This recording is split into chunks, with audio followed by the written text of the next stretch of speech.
Ei, Juana, esse é um vídeo sobre Snap que a gente já teve a aula, mas eu vou dar uma reforçada aqui para você, ok? Vou expandir minha tela aqui. Meu mouse ainda está com aquele problema, eu não troquei, então se demorar um pouquinho para aparecer a mão, você já sabe, tá? Vamos lá, vou criar um plano simples, sem Snap, sem nada ligado. Estou apertando o F4 para aparecer minhas linhas, ok? Vou apertar o G para sumir a grade. E vou converter ele para DW-Poly igual a gente já está trabalhando esses últimos dias. Bom, na verdade eu desliguei a grade, mas eu vou voltar com ela aqui para a gente poder ver algumas coisas. O Snap ele fica aqui em cima. A gente tem essas quatro opções. Quando a gente clica com o botão direito aqui, a gente pode escolher quais pontos a gente quer utilizar. Mais ou menos igual o AutoCAD. Então o pivô é aquela marcação onde é que a gente escolhe o eixo que a gente vai mover as coisas ou girar, né? A face é selecionar a face em si. E a gente tem as linhas do grid e os pontos do grid, ou seja, vou ligar aqui o Snap. É bom que eu posso deixar isso aqui aberto enquanto a gente vai olhando. Se eu quiser criar alguma coisa, como eu estou com o Snap ligado, tenho linha e tenho ponto, eu posso ou dar Snap em uma linha, em qualquer ponto da linha, ou num ponto específico. Tá vendo que quando chega perto do ponto, ele vai e cola por ali. Se você quiser chegar mais próximo desse ponto, você tem que dar um zoom e por aí vai. No caso, linha não é muito necessário, né? Então nós vamos desmarcar a linha e, que nem eu te falei, os principais são endpoint, midpoint e o grid no caso da gente querer alguma coisa mais precisa. Mas aí a gente entra naquele detalhe do tamanho desse grid. Então na aba aqui de Home Grid, que é essa grid que a gente usa, que é a default do programa, a gente pode definir o espaçamento entre cada quadrado desse, ou seja, agora está com 10, então no final a gente teria os 10 pontos aqui, né? Na verdade o meu está com 7 de extensão, porque aqui, olha, a gente tem espaçamento entre cada quadrado. Então eu fiz um quadrado de 10 por 10 e eu posso subir até 10, ok? A cada 10 quadradinhos desse, ele vai me marcar de uma forma diferente. Mas a gente não está enxergando porque o limite de expansão aqui está como 7. Se eu aumentar isso aqui para 10, você vai ver que eu vou aumentar a quantidade de quadrados aqui, viu? E se eu aumentar para 20, a gente vai começar a ver essa separação de 10 em 10, que seria o metro, né? 1 metro são 10 vezes os 10 centímetros. Então eu vou aumentar para 20 aqui e você vai ver já essa divisão de 10 em 10. Não sei se você consegue enxergar aí certinho, mas tem uma linha um pouco mais cinza que vai marcar para a gente esse 1 metro. Vou aumentar para 50 e aí vai ficar bem nítido essa linha. Tá vendo? Então cada quadrado maior desse tem 1 metro e cada quadradinho desse tem 10 centímetros.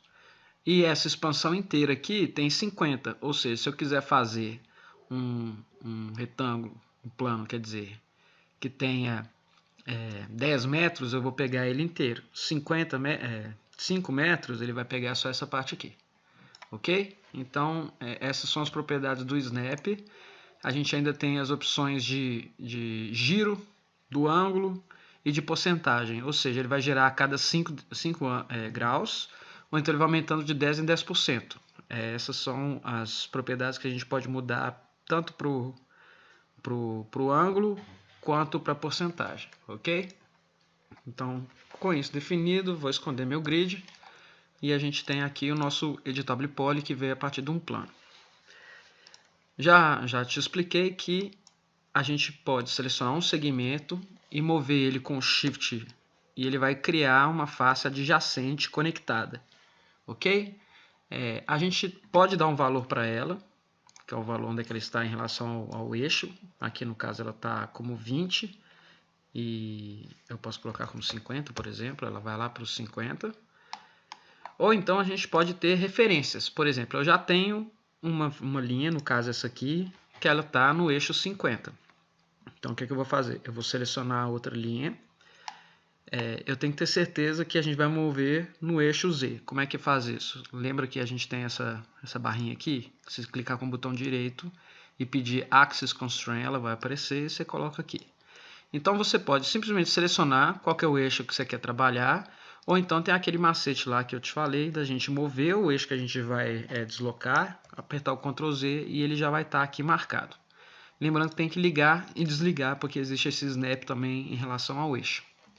Então olha só, eu já marquei o eixo Z e eu vou mover até chegar num ponto já pré-definido que existe. Então vou dar espaço para travar a minha seleção e eu não ter aquele problema de selecionar nada além dela.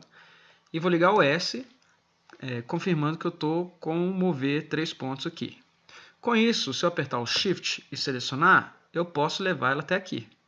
Por que ele me deu esses outros pontos esquisitos? Porque o meu ponto de grid ainda está ligado. Se a gente clicar aqui, você vai ver que ele está ligado.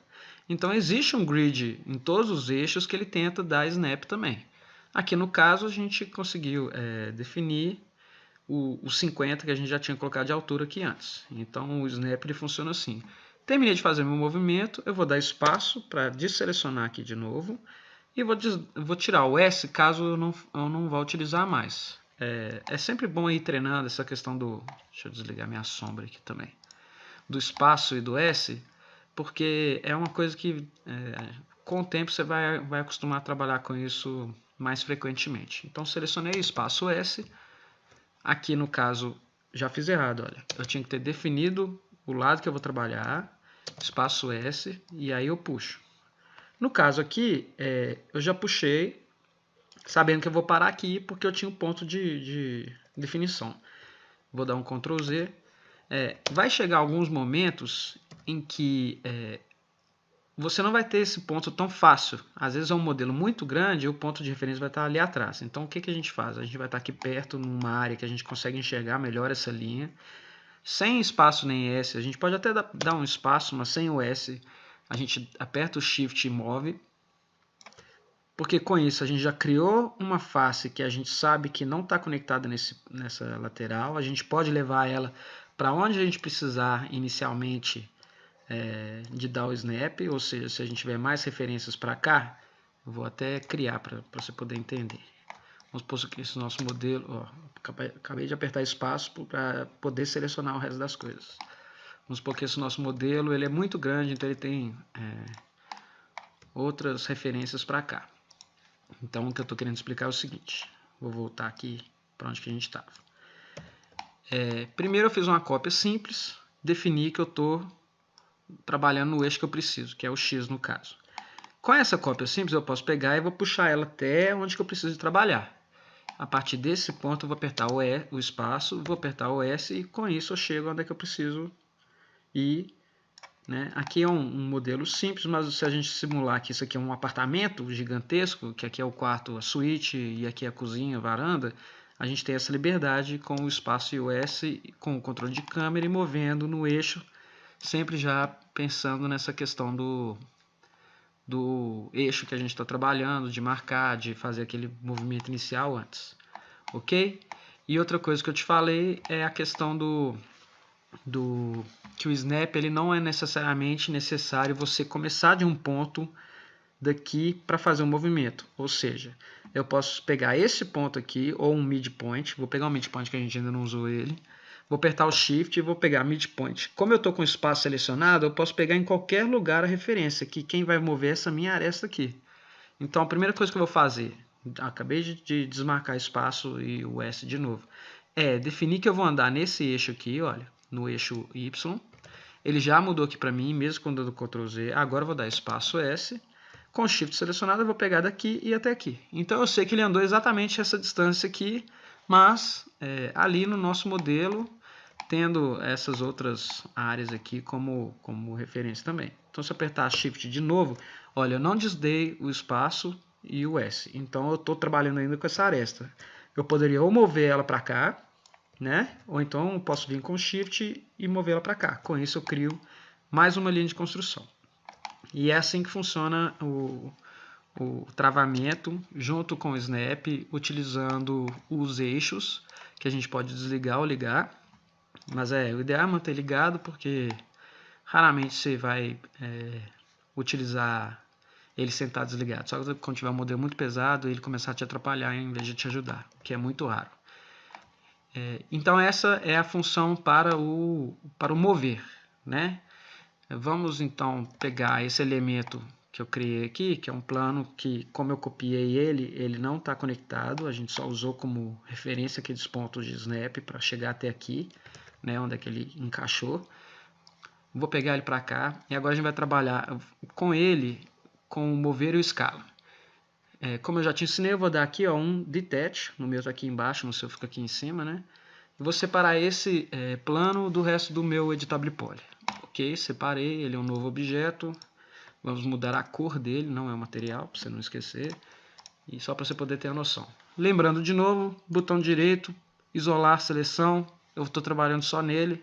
Se eu quiser enxergar tudo de novo, unhide all, ou então unhide by name, que seria o nome do nosso outro polígono, que é o plane 1, que está aqui atrás. Porque esse a gente deu detach e o objeto 01. Então, se eu der unhide all, volta tudo ao normal. Vou Ctrl Z, voltei para cá. Então vamos lá. O ângulo ele funciona para rotacionar, né? Então vou selecionar ou com a letra E ou clicando aqui, no caso eu apertei a letra E. Como eu dei um detach de elemento, o gizmo dele ainda está no ponto original. Isso é uma coisa que a gente vai ver mais para frente, mas o que eu vou fazer agora é pedir para o gizmo, que é esse pontinho aí de referência, ir para o meio do meu elemento. Pronto, acabou de ir para lá. Então, isso aqui também a gente usa muito quando vai trabalhar com editable poly, porque a gente dá detach, a gente volta para o original. Ele é interessante porque eu consigo girar várias vezes o mesmo elemento, por exemplo, baseando no ponto do raio aqui, entendeu? É interessante também, às vezes, trabalhar com esse original aqui. Mas vamos pedir no meio, porque agora eu vou a gente já está com o ângulo ligado. Eu vou desligar e você vai ver aqui embaixo a rotação, como é que ela funciona. Tá vendo ali 10.4, 10.11.09. Eu não tenho uma precisão muito boa. E outra coisa, é muito bom você alterar a vista para você poder ter um controle maior. Aqui no caso a gente ainda está em perspectiva, então eu vou colocar em topo, vou dar um zoom. Eu posso ou clicar aqui ou pedir, por exemplo, left e zoom. Na verdade é front e zoom, porque a gente já tinha girado. E aí por aqui eu tenho uma precisão. Caso você precise girar alguma coisa meio que no olho, o ideal é você estar com essa vista de lado para você poder, pela sensibilidade do mouse, chegar onde que você precisa conectar. Vamos supor que às vezes eu quero conectar essa linha nessa linha aqui, né? Então eu vou girando no olho até chegar mais ou menos ali no ponto que eu quero. Que nem eu te falei, ninguém vai lá e vai medir se está certinho. Mas como a gente tem a opção de trabalhar, estou dando Ctrl Z aqui, com ângulos, o meu plano está aqui, só vou colocar em front de novo. Vou ligar o ângulo e você vai ver que aqui embaixo agora a gente vai trabalhar com ângulos de 5. Então, 5, depois 10, depois 15, entendeu? E isso a gente pode definir qual que é o valor se a gente clicar com o botão direito aqui. Então, o botão direito, o nosso ângulo é 5. Se eu mudasse para 15, por exemplo, eu vou selecionar e agora ele vai rodar de 15 em 15, tá vendo? 45, 30, 15. Então, para o ângulo, é isso que a gente está trabalhando. Lembrando que esse ângulo a gente pode trabalhar. Aqui a gente está em ortográfico porque a gente estava numa vista sem ser perspectiva e eu girei. Então a grid é infinita e a gente consegue enxergar. A gente pode girar, lembrando dos eixos, que é importante. O azul, o vermelho. E lembra que ainda existe esse eixo aqui, que é um eixo esquisito, que tem a ver com a vista. Então ele gira meio estranho, ok? Toma cuidado com isso. E o último é a questão da escala. Na escala a gente está pedindo 10%. Eu vou aumentar aqui o valor para 25, só para ficar mais visível essa questão da escala. Liguei aqui Snap de escala. Você pode ver que se eu quiser eu tenho os 3 selecionados, mas eu prefiro trabalhar cada hora com a ferramenta que a gente for usar. Cada ferramenta dessa aqui, mover, rotacionar, escala, ele tem o próprio gizmo. Então se a gente mudar para mover, o gizmo está no centro. Se eu mudar para a escala, o gizmo voltou para o original. Vou pedir para o centro de novo para a gente poder trabalhar com esse gizmo no meio. Agora, quando eu der escala, vou dar uma escala uniforme no meio. Você vai ver que ele vai dar uns pulos de 25%. Então, vamos lá. 25, 25, 25, 25. Ok? É assim que ele funciona. Eles deixam em 10% porque, por padrão, eu acho que é o mais legal de trabalhar quando a gente precisar de uma certa precisão para isso. E com isso a gente conclui a aula de Snap, que eu acho que vai te ajudar bastante na hora de produzir os seus modelos, ok?